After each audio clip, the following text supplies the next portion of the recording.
원래도 좀 살이 쉽게 찌는 체질이라고 하셨는데 일단 아이 둘 낳으시면서 두 번 그냥 확 쪘었어요. 중간에 한번 빼셨지만 둘째 가지시면서 다시. 또 찌고. 그래서 이제 다이어트를 하셨는데 다이어트 방법이 자세를 신경 써서 하루에 1000보를 노력한다.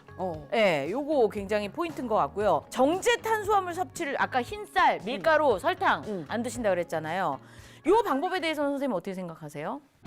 걷기 같은 경우에는 사실은 돈도 별로 들지 않고 그 운동하다가 다칠 수 있는 위험도 매우 적고 한데 이제 다만 이제 우리 정부연 씨 같은 경우에 보면 굉장히 빨리 걷는 편이고요. 네. 그다음에 자세도 허리 이렇게 숙이고 막 이렇게 걷는 게 아니라 이제 되게 당당하게. 밸런스를 유지하면서 빠른 속도로 이렇게 걸으시니까 신체 밸런스라든지 코어에도 좀 도움이 돼가지고 굉장히 효율적인 운동을 하고 계신 것 같습니다. 그렇군요. 그리고 단백질 섭취에 좀 신경 쓰고 맞아요. 계시더라고요.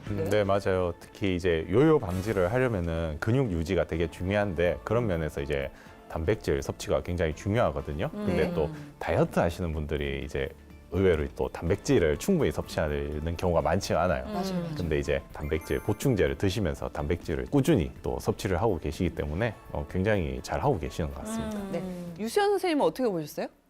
사실 이제 정부연 씨처럼 이제 탄수화물 섭취를 줄이는 것도 굉장히 좋은 방법입니다. 이제 근데 물론 탄수화물 자체가 나쁜 건 아니고 저희한테 꼭 필요한 그 영양소긴 하죠. 탄단지가 가장 중요하듯이. 네네. 그래서 너무 많이 먹으면 그 과잉 섭취된 탄수화물이 그 안 빠진다는 지방으로 전환돼서 이제 몸에 축적이 되거든요. 네네.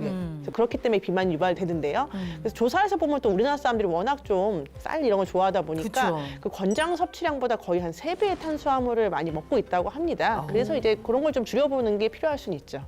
아니 근데 다 아시겠죠? 우리나라 원래 식사가 그래요. 주식이 밥이잖아요. 맞아요, 그게 밥. 탄수화물인데 아레사 프랭클린을 생각해 보면 그렇게 무작정 갑자기 팍 해가지고 그냥 안 먹어 이렇게 해가지고 난 진짜 연명만 한다 수준으로 먹는 것도 그것도 답은 아닌 것 같아요. 맞아요. 너무 안 먹어도 요요가 빨리 올 수 있다고 들었어요? 맞아.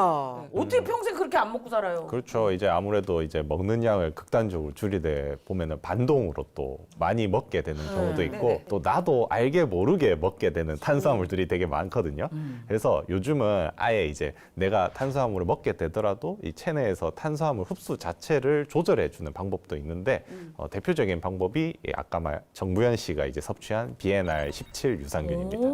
아니 BNR17 유산균 많이는 들어봤거든요. 네네네. 근데 좀 어떤 유산균인지 한번 짚어봐 주시겠어요? 네, 일단 이 BNR17 유산균은요, 이 한국인 여성의 모유에서 유래된 유산균이에요.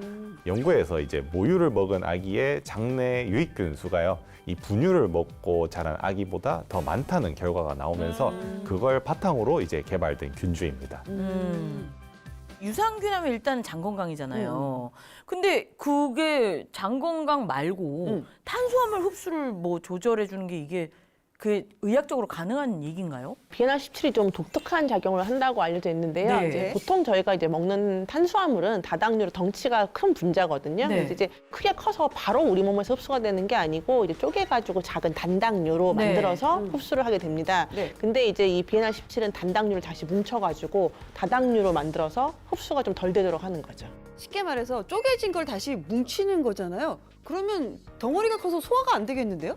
우리가 보통 영양분은 소장에서 흡수가 되는데 그쵸. 이제 소장에서 흡수가 되지 않고 그냥 나가게 되죠.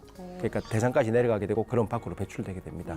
그래서 실제로 BNR17을 동물 실험을 해보니까 소화되지 않고 나오는 다당류의 함량이 배출된. BNR17을 섭취하지 않은 동물 대조군에 비해서 5배 가량 증가됐다는 오. 그런 결과는 있습니다. 오.